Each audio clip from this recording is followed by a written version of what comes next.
Voici Julien, 28 ans, costumier et spécialisé dans la fabrication de costumes historiques sur mesure.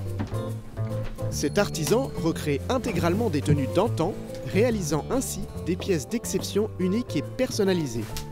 Alors pour fabriquer les costumes, je vais utiliser principalement deux matières. Il va y avoir le tissu plutôt naturel, du coton, du lin, et du cuir français de bonne qualité qui va être teint, qui va être ciré. Selon le domaine d'activité exercé, les contraintes sont totalement différentes. Les niveaux de détail et de confort seront directement liés à l'environnement de l'utilisation du costume. Par exemple, le jeu de rôle grandeur nature, on a besoin d'avoir un costume confortable. Sur du cinéma, l'objectif c'est qu'on ait quelque chose de très historique. Donc il va y avoir un niveau de détail beaucoup plus important. Sur les costumes de théâtre, on n'a pas besoin d'un gros niveau d'exigence sur les détails parce que c'est vu de loin. Quand on passe une commande pour un costume, il va y avoir différentes étapes. En premier, donc effectivement, il y a le cahier des charges. Il va y avoir la réalisation du patron. Une fois que le patron est fait, on va redécouper le patron dans le tissu. On va monter le costume. On peut également avoir de la patine. Donc la patine, ça va être le fait de user artificiellement le costume.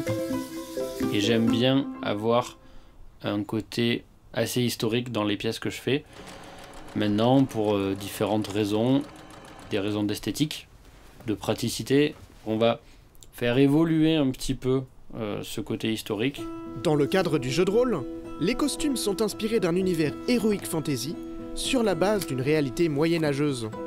Par exemple, les capes utilisées pour la série Game of Thrones qui vont passer sous les aisselles, dans le dos, et revenir de l'autre côté. Donc ça, c'est par exemple des choses que du coup, moi je vais pouvoir réutiliser, réadapter un petit peu à ma sauce, et m'approprier donc certaines choses comme ça, ouais. Des ajustements sont parfois nécessaires afin de pouvoir réaliser les tenues parfaitement sur mesure. Ouais, je pense que c'est nickel. Aucun compromis n'est toléré sur le confort. Julien a fondé son atelier en 2018 afin de confectionner les costumes comblant ses attentes. C'est vrai que quand j'ai commencé, je ne trouvais pas forcément ce que je voulais. Donc ouais, il a fallu faire soi-même les choses.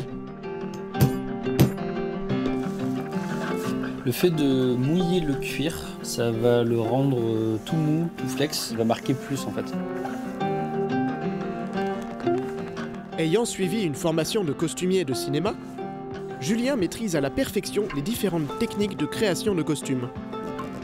Il possède un large panel à disposition afin de répondre au mieux aux demandes artistiques qui lui sont faites.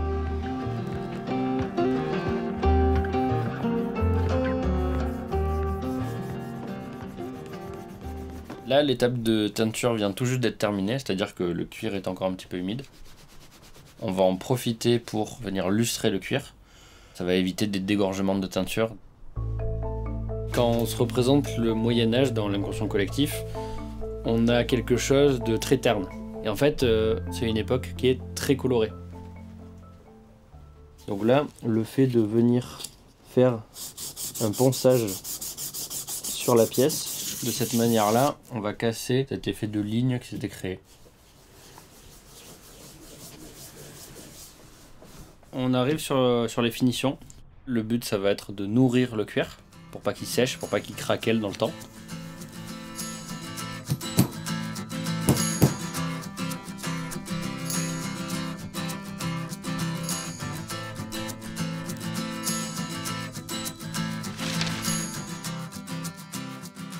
Nous retrouvons Julien et des amis à lui pratiquant de jeux de rôle grandeur nature afin d'avoir leur retour d'expérience. Ouais.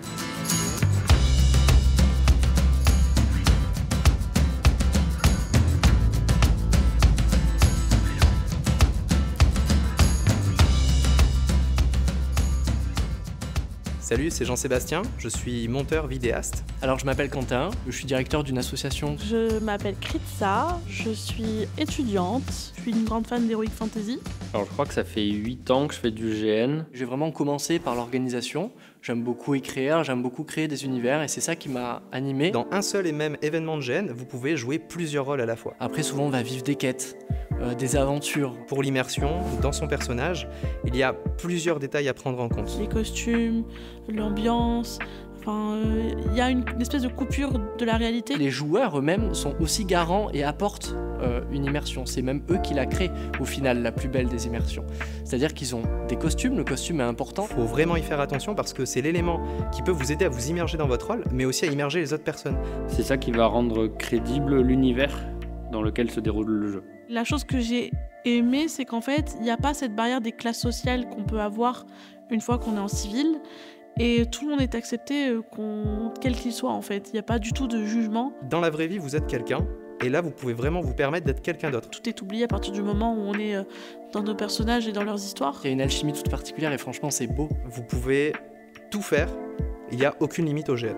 C'est plus que la réalité virtuelle ou n'importe quelle histoire, c'est quelque chose dans lequel on est plongé et c'est tous nos sens qui prennent de l'ampleur à ce moment-là. C'est quelque chose d'assez unique qui mérite d'être vécu au moins une fois dans sa vie, je pense. C'était beaucoup plus vigilant. C'est bon ou... Non, mais en fait, j'en ai trop. C'est ça la vérité. Et là, je sais pas choisir. Là.